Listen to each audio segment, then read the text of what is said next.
Hello दोस्तों, मैं Saurabh Kumar BEd first year का फर्स्ट चैप्टर जो कि चाइल्डहुड एंड ग्रोइंग अप है।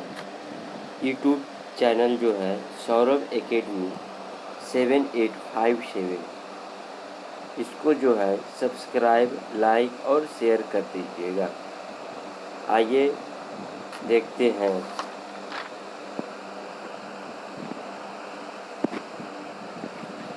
पहला चैप्टर है। अगर इस वीडियो को देख रहे हैं तो खाना खाकर और साथ में पानी लेकर बैठ जाएं, क्योंकि आज बीएड फर्स्ट ईयर का पहला चैप्टर पूरा समझने वाला है। तो आइए हम समझाते हैं, और जो समझ में नहीं आएगा तो कमेंट करना, आपका जवाब मिल जाएगा। तो है न, मध्यकाल में नवजात शिशुओं की मृत्यु दर बहुत अधिक थी। मध्यकाल में जो था, नवजात शिशुओं की मृत्यु दर बहुत अधिक था, है न। 17वीं शताब्दी में फ्रांस में जन्म लेने के एक वर्ष भीतर 20 से 50% बच्चों की मृत्यु हुई थी। लोग सोचते थे कि अधिक बच्चा पैदा करें ताकि उनमें से कुछ बच्चा जीवित रहे। 17वीं शताब्दी में फ्रांस में जो बच्चा जन्म लेता था, अधिकतर बच्चा लगभग 20 से 50% बच्चों को क्या हो जाता था, तो मृत्यु हो जाती थी। इसलिए लोग वहाँ के बच्चा पैदा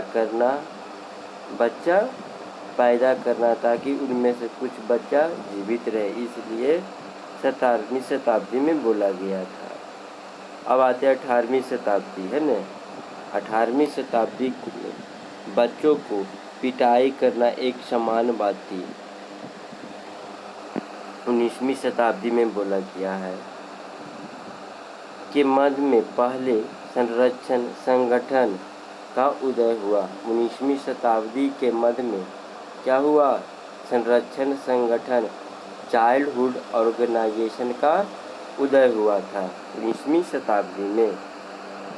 अब देखो तो 1825 यानी अमेरिका में, है न, अमेरिका में एक जगह है, हाउस ऑफ रिफ्यूजी की स्थापना हुई। कहाँ? अमेरिका में हाउस ऑफ रिफ्यूजी की स्थापना हुई। कब? तो 1825 ईस्वी में। इसमें कहा गया है क्या कि बाल अवस्था खराब हो जाएगा तो प्रौढ़ा अवस्था भी खराब हो जाएगी। 19वीं शताब्दी के बच्चे ज़्यादातर बच्चे फैक्ट्रियों में काम करते थे। उनका काम बड़ों जैसा था। 20वीं शताब्दी में बच्चों में सिर्फ एक बात जोर पकड़ लिया था कि सिर्फ पैसा कमाना। क्या? पैसा कमाना 20वीं शताब्दी में, है ना। लेकिन 1950 में, है न, 1950 में अमेरिका में, है न, 1950 में अमेरिका में टेलीविज़न, है न, अमेरिका के घरों में टेलीविज़न आ गया था। और अमेरिका में जो है टेलीविज़न पर गलत काम प्रसारित नहीं किए जाता था। वहाँ के बच्चों को, है न, माता पिता बच्चों को मनोरंजन के कार्यक्रम का प्रसारित किए जाने लगा था। 20 महिलाओं को बात समझ में आई कि हम भी बच्चों को देखभाल और पति करते थे। इसके अलावा अपने करियर के साथ साथ अपने परिवार और अपने बच्चों की देखभाल भी अच्छी तरह से कर सकते हैं। बाल अवस्था, है न, बाल अवस्था किसको कहते हैं? 2 से 12 वर्ष को प्रारंभिक बाल अवस्था, है न। बाल अवस्था किसको कहते हैं? तो 2 से 12 वर्ष को, है न। 2 से 6 वर्ष को उत्तर बाल अवस्था कहा जाता है।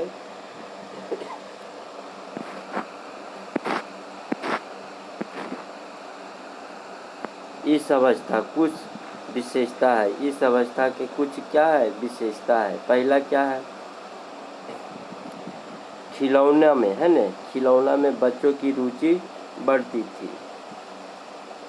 2 नंबर में है इसे पूर्व विद्यालय आयु कहा जाता है। 3 नंबर में है बच्चों में प्रश्न करने की आदत बढ़ जाती है न, बच्चों में प्रश्न करने की आदत बढ़ जाती है। इसे क्या कहा जाता है, प्री गैंग, पूर्व टोली की आयु भी कहते हैं। बाल्यावस्था है न, बाल अवस्था का अर्थ एवं परिभाषा।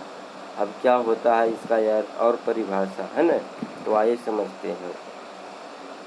शैशवा अवस्था के बाद बाल्य अवस्था का आरंभ होता है न, शैशवा अवस्था के बाद बाल अवस्था का प्रारंभ होता है।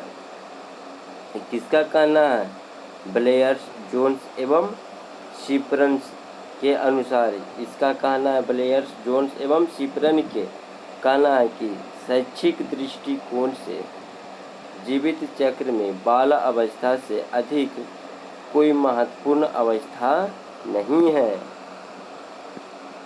कोल एवं ब्रूक्स है न, कोल और ब्रूक्स ने कहा कि बाल अवस्था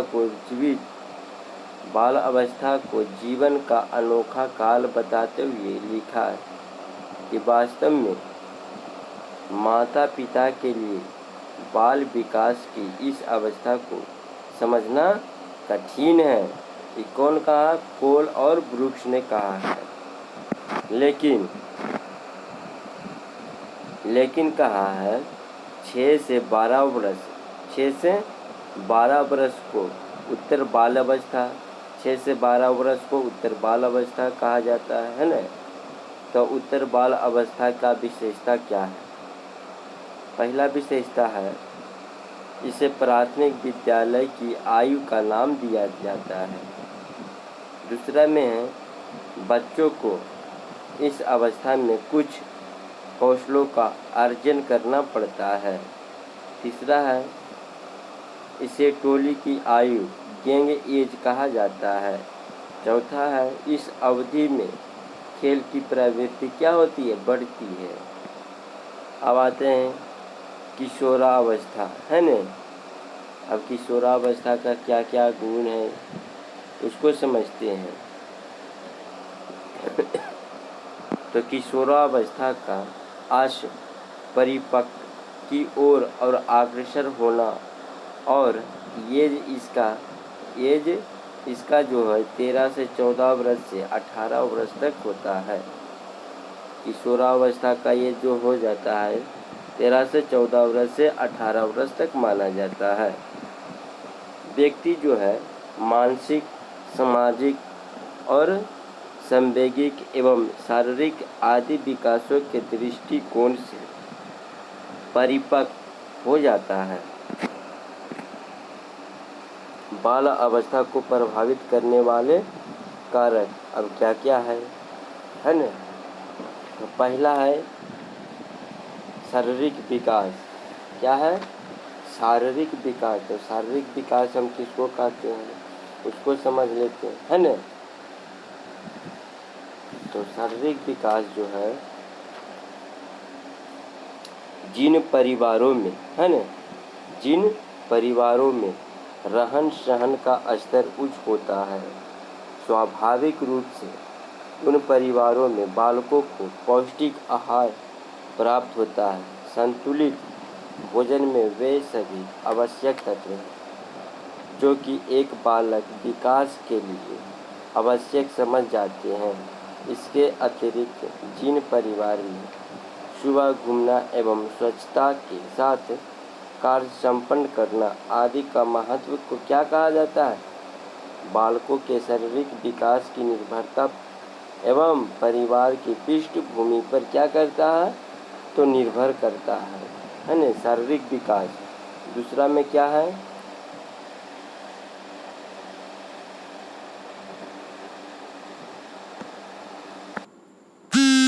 दूसरा में क्या है, मानसिक विकास, मेंटल डेवलपमेंट है न। पारिवारिक पृष्ठभूमि का बालक को मानसिक विकास पर भी प्रभाव पड़ता है। जिन परिवारों में व्यक्तियों की सोच श्रेष्ठ होती है तथा बालकों को पोषक तत्वों से मुक्त भोजन प्रदान किया जाता है, बालकों में उचित आहार एवं विश्राम का ध्यान रखा जाता है, उन परिवारों में बालकों का मानसिक विकास उच्च स्तरीय होता है ना। 3 नंबर में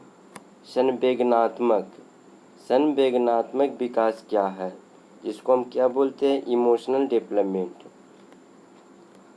जिन परिवारों में माता पिता तथा क्या परिवार के अन्य सदस्यों में संवेदनात्मक स्थिरता पाई जाती है तथा वे अपनी संवेगों का आवश्यकता एवं परिस्थिति के अनुसार नियंत्रण भी कर सकते हैं, उन परिवारों के बालकों का संवेदनात्मक विकास संतुलित होता है, क्योंकि बालकों में अनुकरण की प्रवृत्ति पाई जाती है ना। इस प्रकृति के अनुरूप बालक क्या होता है, संवेदनात्मक स्थिरता एवं आत्मनियंत्रण आदि तथ्यों का क्या करता है, सीखता है। 4 नंबर में भाषा विकास है ना। अब भाषा विकास है लैंग्वेज डेवलपमेंट। बालक के भाषा विकास पर भी परिवार का पूर्ण प्रभाव पड़ता है। बालकों की भाषा विकास उसके परिवार में बोली जाने वाली भाषा का एक शुद्धता के ऊपर निर्भर करता है। जो परिवार अशुद्ध का उच्चारण करते हैं तथा अपभ्रंश भाषा बोलते हैं, उन परिवारों में बालकों का भाषाई विकास उचित रूप से विकसित नहीं हो पाता है। इसलिए परिवार को भाषा विकास का बालकों के भाषा विकास पर पूर्ण रूप से प्रभाव पड़ता है। 5वां नंबर में है सामाजिक विकास सोशल डेवलपमेंट। बालकों के सामाजिक विकास पर भी परिवार का प्रभाव प्रत्यक्ष रूप से पड़ता है। जब परिवार के सदस्यों को बालक सामाजिक गतिविधियों में भाग लेते हुए देखता है तो वह भी सामाजिक कार्यक्रम में भाग लेने की इच्छा रखता है। इसके लिए वह परिजनों के साथ सामाजिक क्रियाकलापों को संपन्न करता है। इससे यह स्पष्ट हो पाता है कि सामाजिक कार्यों को संपन्न करने वाले परिवार में बालकों को सामाजिक विकास की तीव्र उच्च स्तरीय होता है।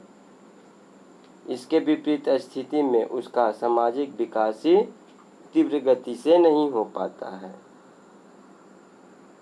6 नंबर में आते हैं चारित्रिक विकास है ना, कैरेक्टर डेवलपमेंट। तो परिवार के सदस्य उच्च चरित्र वाले हैं तथा उनमें से पूर्ण चारित्रिक गुण पाए जाते हैं, तो परिवार का यह प्रभाव बालकों पर अवश्य पड़ता है। ऐसे परिवार के बालक का भी पूर्णतः गुणवत्ता होगी। आइए 7 नंबर देखते हैं सृजनात्मक विकास है ना। सृजनात्मक विकास क्रिएटिव डेवलपमेंट। सृजनात्मक विकास पर भी पारिवारिक पृष्ठभूमि का प्रभाव पड़ता है। जिन परिवार का शैक्षणिक स्तर उच्च होता है तथा उनका किसी सृजनात्मक कार्य से संबंध होता है, उन परिवारों में बालकों की सृज शक्ति तीव्र गति से विकसित हो जाती है। जैसे खिलौने बनाने वाले परिवार में विभिन्न प्रकार की मूर्तियां की रचना करना बालक स्वतः ही सीख जाते हैं। अतः इंजीनियरों के बालक में भी अपने पैतृक व्यवसाय का भी और उन्मुख होता है। नेक्स्ट आते हैं क्या है 8 नंबर में शैक्षिक विकास है ना। शैक्षिक विकास एजुकेशनल डेवलपमेंट। जिन परिवारों में शिक्षा का स्तर उच्च होता है उन परिवारों में शिक्षा को महत्व प्रदान किया जाता है। बालक को अध्ययन की विशेष सुविधाओं उपलब्ध कराई जाती है। परिणाम स्वरूप बालकों का शैक्षिक विकास तीव्र गति से होता है। इसके विपरीत जिन परिवारों में बालकों के लिए शैक्षिक वातावरण उपलब्ध नहीं होता है, वहाँ बालकों का शैक्षिक विकास अवरुद्ध हो जाता है। नेक्स्ट अब देखते हैं हम लोग क्या बाल अवस्था में है न, बाल अवस्था में पास पड़ोस को प्रभावित करने वाले कारक क्या क्या है। तो पहला क्या है, पास पड़ोस का सामाजिक वातावरण है न, पास पड़ोस की सामाजिक वातावरण। दूसरा क्या है, तो पास पड़ोस के संसाधन जैसे पुस्तकालय, खेल के मैदान, विद्यालय, अस्पताल आदि है न। तीसरा में पास पड़ोस की संरचनात्मक विकास, जैसे पास पड़ोस में रहने वाले लोगों की अधिक आर्थिक जो है स्थिति अस्थायी व शैक्षिक स्थिति का मूल है। नेक्स्ट आते हैं हम लोग देखते हैं है ना, नेक्स्ट में है बाल अवस्था में आस पास है न, बाल अवस्था में आस पड़ोस को प्रभावित करने वाले कारक कौन कौन से हैं। तो देखो तो क्या क्या है, तो बालक के विकास पर पास पड़ोस पर प्रभाव क्या क्या होता है। तो देखो सामाजिक विकास हो गया, बौद्धिक विकास हो गया और शारीरिक विकास हो गया है न, नैतिक विकास हो गया, संवेदनात्मक विकास हो गया, भाषा विकास हो गया, आदतों के विकास हो गया, खेल के विकास है। तो आगे इसको बारी बारी से हम लोग जानते हैं है न। सामाजिक प्रभाव, राजनीतिक प्रभाव, आर्थिक प्रभाव और सांस्कृतिक प्रभाव और सांप्रदायिक प्रभाव है न। सामाजिक प्रभाव सोशल इन्फ्लुएंस है ना। तो बालक पर समुदाय का सीधा सामाजिक प्रभाव पड़ता है। समुदाय की उसकी सभ्यता और सामाजिक प्रगति का मुख्य आधार है। बालक औपचारिक रूप से देखता है कि सभी व्यक्ति अपने समुदाय की उन्नति के लिए कार्य करते हैं और यदि उनमें से कुछ ऐसा नहीं करते हैं तो समुदाय की प्रगति रुक जाती है। राजनीतिक प्रभाव, और राजनीतिक प्रभाव अब क्या क्या है, पॉलिटिकल इन्फ्लुएंस है न। तो समुदाय का राजनीतिक प्रभाव बालक के राजनीतिक विचारों को निश्चित रूप से देता है। जैसे अमेरिका के निवासी लोकतांत्रिक विचारों और आदर्शों का समर्थन करते हैं। जैसे हो गया रूस के लोग समाजवादी विचारों का सिद्धांतों को पसंद करते हैं। दोनों देशों के निवासी एक दूसरे के घोर क्या है, विरोधी है।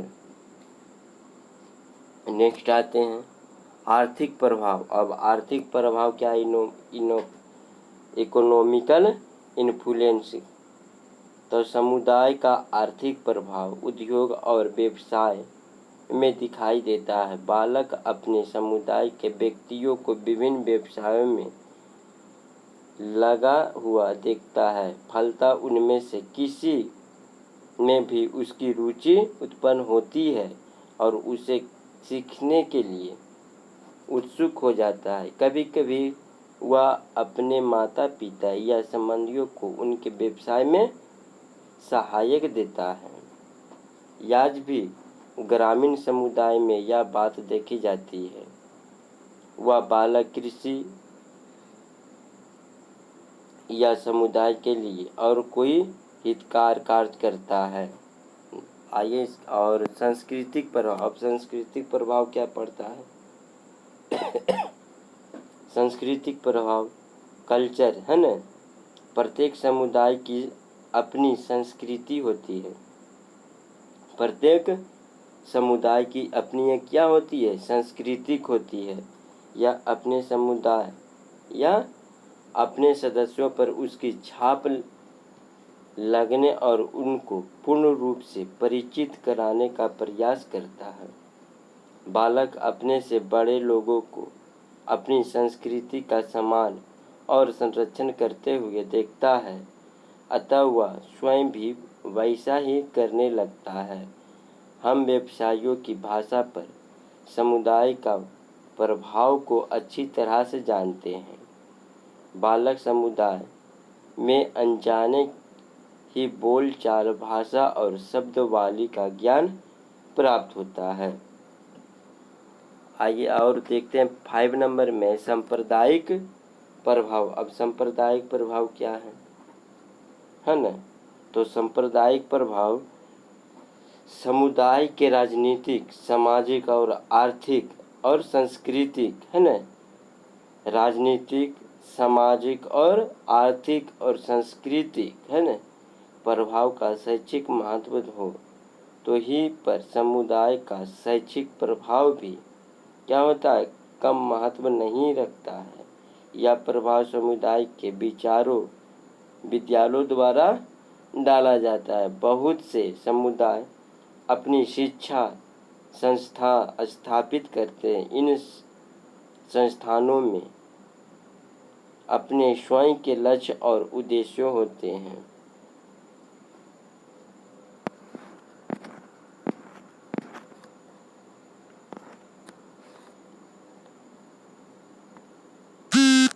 अगर आप लोग को यह वीडियो अच्छा लगा तो इस चैनल को सौरभ एकेडमी 7857 को एक छोटा सा सब्सक्राइब, लाइक और शेयर कर दीजिएगा। नेक्स्ट वीडियो इसका अगला वीडियो में लाएंगे। BEd first year second chapter का वीडियो नेक्स्ट वीडियो में देखिए।